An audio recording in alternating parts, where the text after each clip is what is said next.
जय हिंद दोस्तों। जैसा कि आप सबको पता होगा, एसएससी एमटीएस का आंसर की जारी कर दिया गया है और आंसर की आने के बाद सभी बच्चों के मन में सबसे बड़ा सवाल यही है कि अब आपका कट ऑफ कितना जा सकता है। बहुत सारे बच्चे ऐसे थे जो आंसर की आने से पहले कह रहे थे कि मेरा स्कोर 120 है, 130 है, 140 है। अब इन्हीं बच्चों का स्कोर आंसर की आने के बाद 100, 105 और 110 के आसपास हो गया है। और इसके साथ साथ इस पूरे एनालिसिस में मैं आपको रैंक मित्रा का डाटा दिखाने वाला हूं, जो कि 1,02,000 बच्चों का डाटा है, जिसमें हम समझने का प्रयास करेंगे जो आपका 67 शिफ्ट का एग्जाम हुआ था उसमें सबसे इजी शिफ्ट कौन सा है, सबसे हार्ड शिफ्ट कौन सा है और किस किस शिफ्ट को कितना नॉर्मलाइजेशन में फ़ायदा मिलने वाला है। आज के इस वीडियो में मैं इन सभी टॉपिक के विषय में आप सबसे बात करूंगा। मैं उम्मीद करता हूं कि आप सभी लोग इस वीडियो को लास्ट तक अवश्य देखेंगे। दोस्तों, यदि आपको यह वीडियो अच्छा लगे तो आप सभी लोग इस वीडियो को लाइक कर सकते हैं। अपने दोस्तों के साथ इस वीडियो को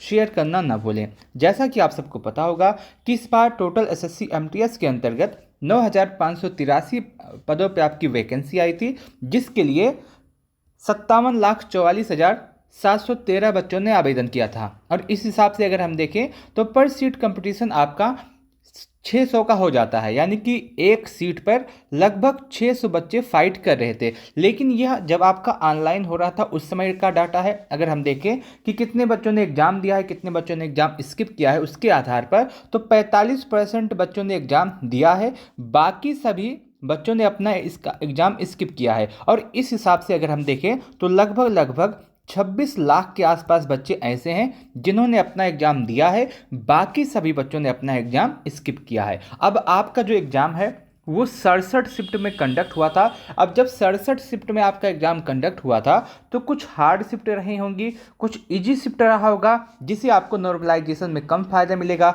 हार्ड शिफ्ट वाले को नॉर्मलाइजेशन में अधिक फायदा मिलेगा। अब सवाल ये आता है कि कौन सा शिफ्ट हार्ड है और कौन सा शिफ्ट इजी है। इसी के लिए मैं आप सबके सामने रैंक मित्रा का डाटा लेके आया हूँ कि आपका जो 67 शिफ्ट हुआ है उसमें सबसे इजी शिफ्ट कौन सा है, सबसे हार्ड शिफ्ट कौन सा है। और इस डाटा में जो आपका सामने इस समय दिख रहा है, इसमें 1,02,000 बच्चों ने अपना डाटा दिया है और उसके हिसाब से मैं आपको बताने का प्रयास करूंगा सबसे इजी शिफ्ट कौन सा है, एवरेज स्कोर किस में सबसे अधिक है और उस दिन जो बच्चों ने पार्टिसिपेट किया इस डाटा में उस दिन बच्चों की संख्या कितनी है। देखिए, सबसे हम बात करें सबसे हार्ड शिफ्ट के विषय में, जिसका एवरेज स्कोर कम है तो ऐसा मान लिया जाता है कि उनका शिफ्ट सबसे ज़्यादा हार्ड है, क्योंकि उन सभी पूरे शिफ्ट का जो बच्चों का डाटा है उसमें एवरेज स्कोर बहुत ही ज़्यादा कम आ रहा है। अब सबसे हार्ड शिफ्ट की बात करें तो 30/10/2024 का जो दोपहर वाला शिफ्ट था, इसमें बच्चों का एवरेज स्कोर जो है वो 49.329 है।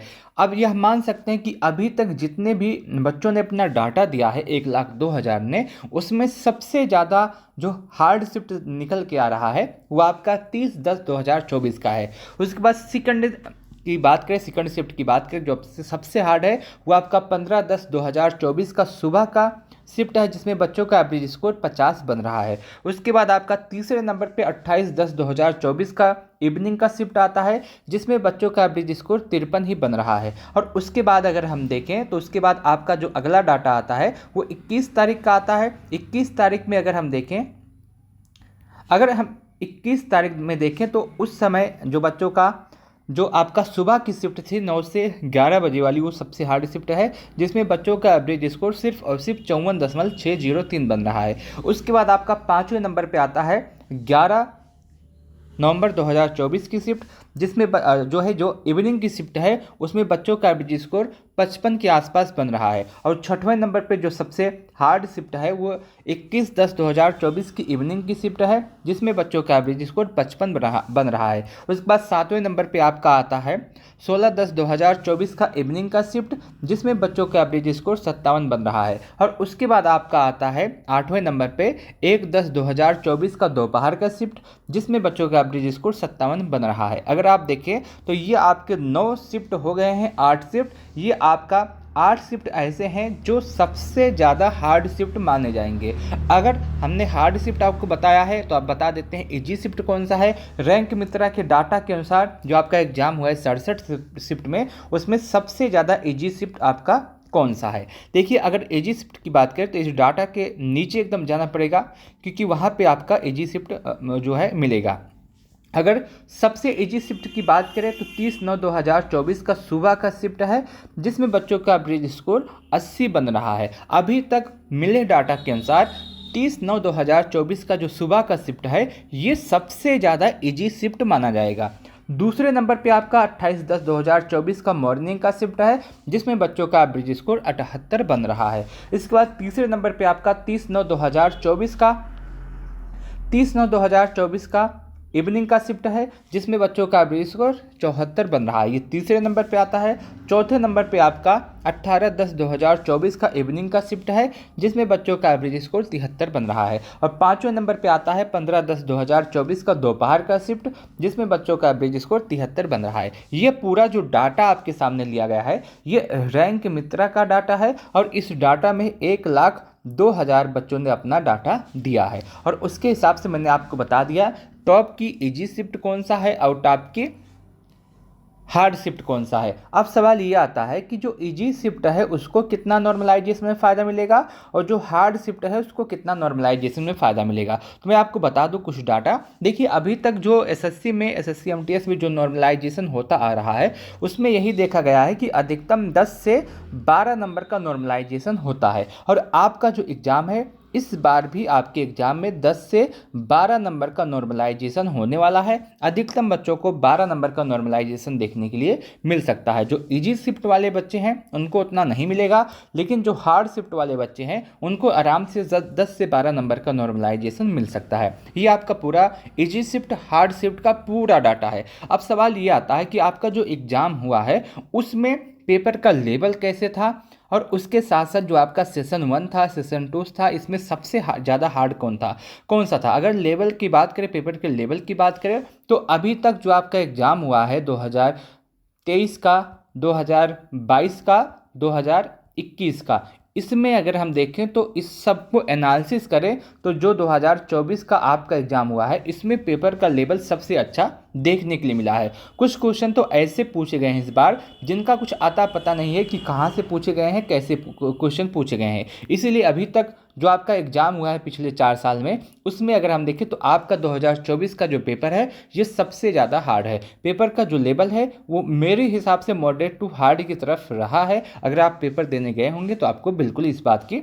जानकारी होगी। अब हम बात करें सेशन 1 की, तो सेशन 1 जो आपका होता है सिर्फ और सिर्फ क्वालिफाइंग होता है। इसके नंबर आपके एग्जाम में नहीं जुड़ते हैं।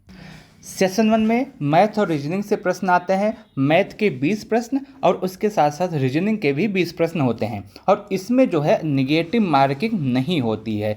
तो बहुत सारे बच्चे इसमें आराम से पास हो जाते हैं। लेकिन ज़्यादा महत्वपूर्ण आपका सेशन 2 है।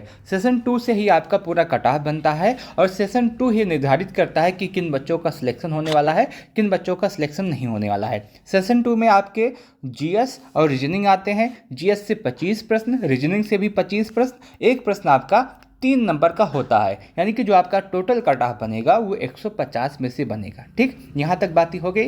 लेकिन सबसे ज़्यादा इंपॉर्टेंट बात यह है कि सेशन 2 जो आपका होता है इसमें माइनस मार्किंग होती है। माइनस मार्किंग होती है तो बहुत सारे बच्चों के नंबर कम भी होते हैं, और पेपर जो आपका सेशन 2 का रहा है वो आपका आराम से आप कह सकते हैं कि मॉडरेट टू हार्ड पेपर आपका सेशन 2 का रहा है। इस हिसाब से अगर हम पूरे एनालिसिस पे पहुँचे कि आपका जो कट ऑफ है वो कितना हो सकता है, देखिए अलग अलग स्टेट का कट ऑफ अलग अलग जाता है, और मैं आपको सबसे पहले उन स्टेट का कट ऑफ बताना चाहता हूं जिनका कट ऑफ सबसे ज़्यादा हाई जाता है। और इस स्टेट में आपके यूपी, बिहार, मध्य प्रदेश, हरियाणा, दिल्ली, राजस्थान, उत्तराखंड, झारखंड जैसे राज्य आते हैं।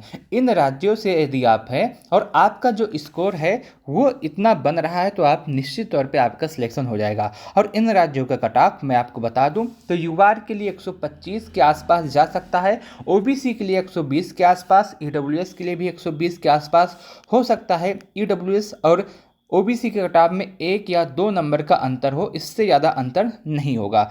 एससी का कटाव 110 के आसपास, एसटी का कटाव 105 के आसपास रहने वाला है। ये जो कटाव है ये हाई कटाव जोन का कटाव है, जिसमें यूपी, बिहार, मध्य प्रदेश, हरियाणा, दिल्ली, राजस्थान, उत्तराखंड, झारखंड जैसे राज्य आते हैं।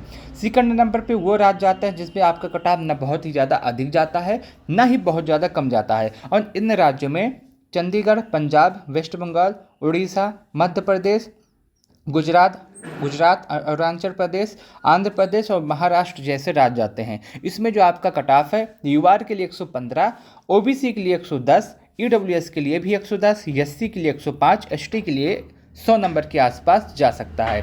और उसके बाद तीसरे नंबर पे आता है वैसे स्टेट जहाँ पे आपके कटाव बहुत ही ज़्यादा लो जाते हैं, और ये नॉर्थ ईस्ट वाले आपके राज्य होते हैं 7 सिस्टर वाले, जिसमें असम, तेलंगाना, मिजोरम, सिक्किम, मणिपुर, त्रिपुरा, तमिलनाडु जैसे राज्य आते हैं। इसमें यदि आप हैं और आपका स्कोर यूआर के लिए 110, ओबीसी के लिए 105, ईडब्ल्यूएस के लिए 105, एससी के लिए 100, एसटी के लिए 95 है, तो आप बिल्कुल सेफ हैं। इतने में आपका सिलेक्शन हो जाएगा। मैंने आपको सभी राज्य का कटाव बताने का प्रयास किया है पूरे एनालिसिस के साथ।